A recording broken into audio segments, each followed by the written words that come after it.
जल मंत्री स्वतंत्र देव बोले 2047 तक सिंचाई और बाढ़ की समस्या का समाधान होगा। खबर बरेली से।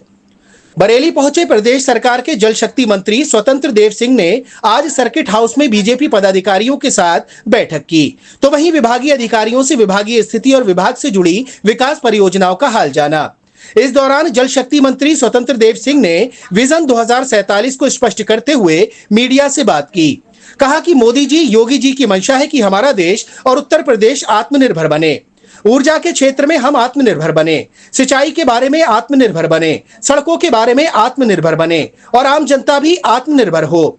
सिंचाई के भी क्षेत्र में आने वाला समय हम जनपद में जितना पानी दोहन करते हैं उतना पानी जल संचय से हम संरक्षित कर सकते हैं।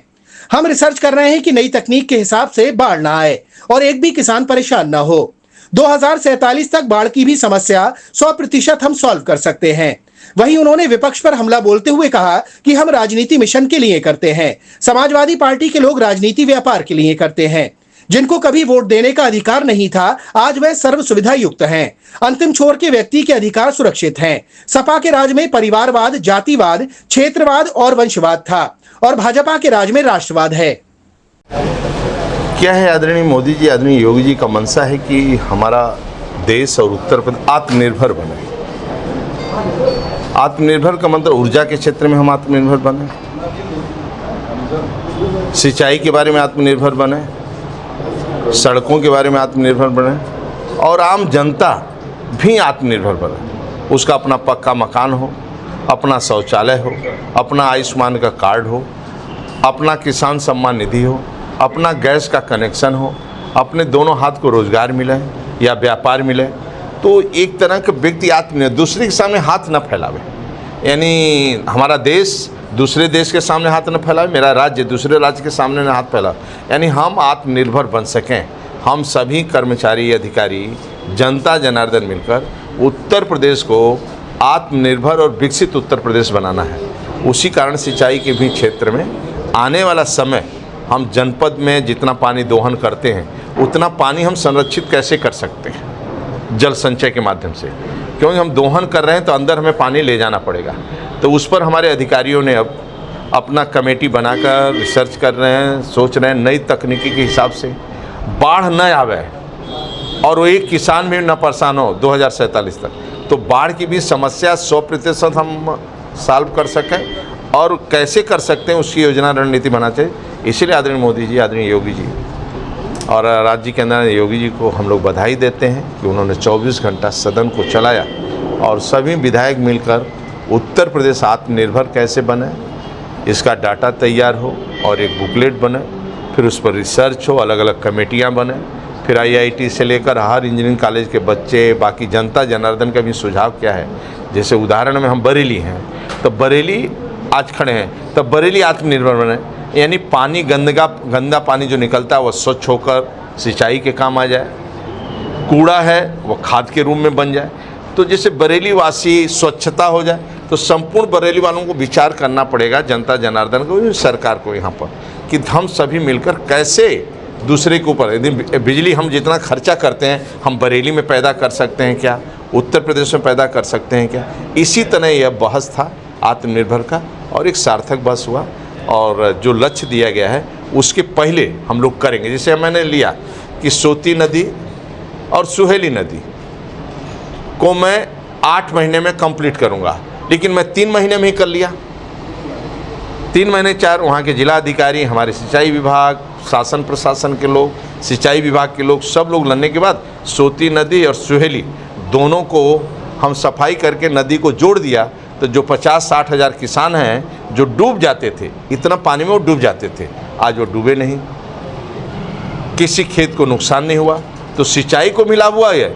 इसलिए सिंचाई विभाग, जो हमारी नहरें कहीं पट्टी हैं, पानी नहीं पहुंच पाता हूँ नहरों के माध्यम से, तो मान लो 10 ट्यूबवेल हमारा है उदाहरण में, यहाँ पर 10 ट्यूबवेल से लोग पानी लेते हैं, तो मैं नहर से पाइपलाइन खींचकर वहाँ किसान को हम कैसे पानी दे सकते हैं बाढ़ के समय, यानी खरीफ के फसल है, और 10 ट्यूबवेल से अंदर से लोग पानी न दोहें, पानी अंदर से न लें। इसी के लिए सदन में 24 घंटा बहस हुआ था और एक सार्थक बहस हुआ और आने वाला समय में आने वाला समय में राज्य को बहुत लाभ मिलेगा। विपक्ष का काम क्या है? जातिवाद, क्षेत्रवाद, व्यक्तिवाद, परिवारवाद, वंशवाद। और भारतीय जनता पार्टी राष्ट्रवाद। राष्ट्रवाद का मतलब है कि गरीब का विकास करना, पंक्ति के अंतिम व्यक्ति को मान मिले, सम्मान मिले, भरपेट भोजन मिले, रहने को छत मिले, यानी आत्मनिर्भर बन सके, किसी से सामने हाथ न फैलावे।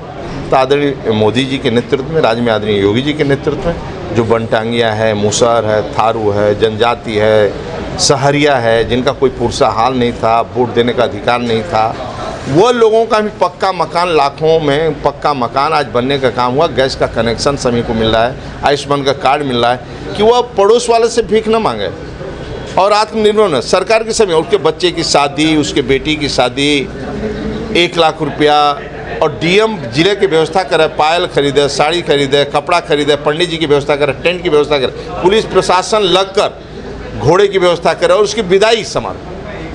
और बच्चा जन्म ले तो उसकी पढ़ाई में फ्री हो जाए, पुस्तक फ्री, झोला फ्री, मध्याह्न का भोजन फ्री, स्कूल जाए, अध्ययन करे, ज्ञान अर्जन करे। तो हम चाहते ये, और सपा केवल जब आते हैं लूटने का काम है। हम राजनीति करते हैं मिशन के लिए, वो राजनीति करते हैं व्यापार के लिए। इसलिए हम मिशन के लिए काम करते हैं, गरीब के कल्याण के लिए काम करते हैं, राष्ट्र के भलाई के लिए काम करते हैं।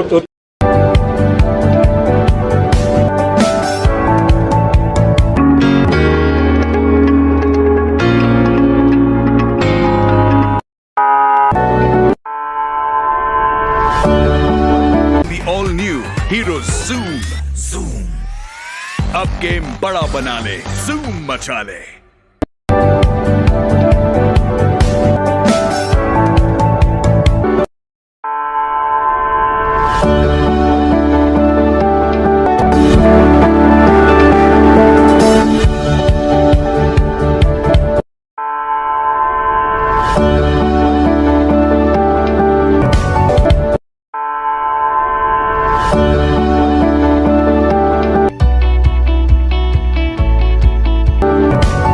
मेरठ इलेक्ट्रॉनिक्स 0% ब्याज पर सभी सामान आसान किस्तों पर उपलब्ध है। सभी कंपनियों का repairing centre. Angel Broking is now Angel One. Everyone deserves more speed. Angel One पे क्विक अकाउंट ओपनिंग के साथ स्टॉक मार्केट में इन्वेस्टिंग शुरू करो। Angel One, आगे बढ़ने का स्मार्ट सौदा।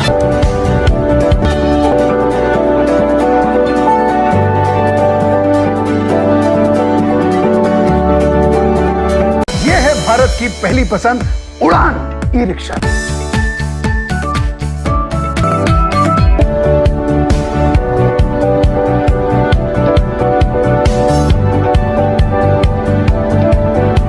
आज ही खरीदी करें हजारीलाल गौरी शंकर से और पाएं हर खरीद पर निश्चिंत उपहार और lucky draw coupon. Gold jewellery 91.6 hallmark के साथ।